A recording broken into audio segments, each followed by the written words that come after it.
17 तारीख शुक्रवार का अवसर, अमावस्या तिथि है इस दिन, और इस दिन ग्रहों का परिवर्तन का योग जन रहा है। सूर्य के साथ शनि भी उस तिगड़ी को ज्वाइन कर रहे हैं जो आपके लिए बहुत अच्छी है, खराब नहीं है बिल्कुल भी।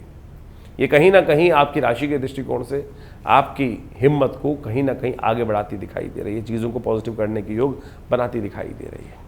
देखिए इस दिन एक और परिवर्तन हो रहा है, शनि महाराज और ताकत में आ रहे हैं।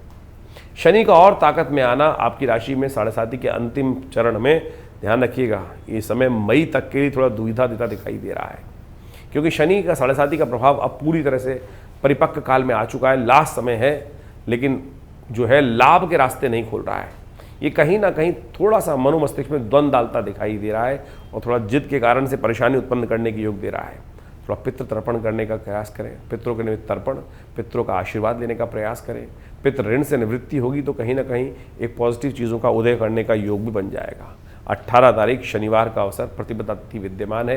कृष्ण पक्ष आरंभ खत्म होकर इस वक्त शुक्ल पक्ष आरंभ हो रहा है और देव योगों का आरंभ, देव योगों के समय का आरंभ होता दिखाई दे रहा है इस शुक्ल पक्ष के अंदर। जैसे कार्तिक का महीना बड़ा पुण्य को देने वाला होता है, उसी प्रकार से वैशाख का महीना भी संपूर्ण मनोरथों को सिद्ध करने का योग ऐसे लेकर आया है कि छोटे छोटे मुहूर्त, छोटे छोटे काल, और वो ऐसे हैं कि आपकी गति को यदि हम शुभ उपयोग कर लें तो कहाँ से कहाँ ले जाए। ग्रह नक्षत्रों के दृष्टिकोण से यदि देखा जाए तो इस समय आपकी हिम्मत, सही विजन प्राप्त होने के योग दिखाई देते हैं। लेकिन इन दिनों थोड़े ग्रह ऐसे भी हैं जो जेब कटवा सकते हैं, इसलिए अपने खर्चों से बच के रहिएगा। ये 20-30 दिन जो हैं हर समय जेब पर ध्यान रखें। हर समय कहीं ना कहीं ऐसा ना हो कि अपने घर के अंदर ही बैठे हुए लोग, आस्तीन के अंदर ही बैठे हुए लोग कहीं ना कहीं धोखा देकर आपके ही जेब को कटवा दें। तो इसलिए ज़्यादा विश्वास करने की ज़रूरत नहीं है, इस बात का ध्यान रखते हुए कार्य करें तो अच्छा रहेगा। शनिवार का अवसर है, प्रतिपदा तिथि है।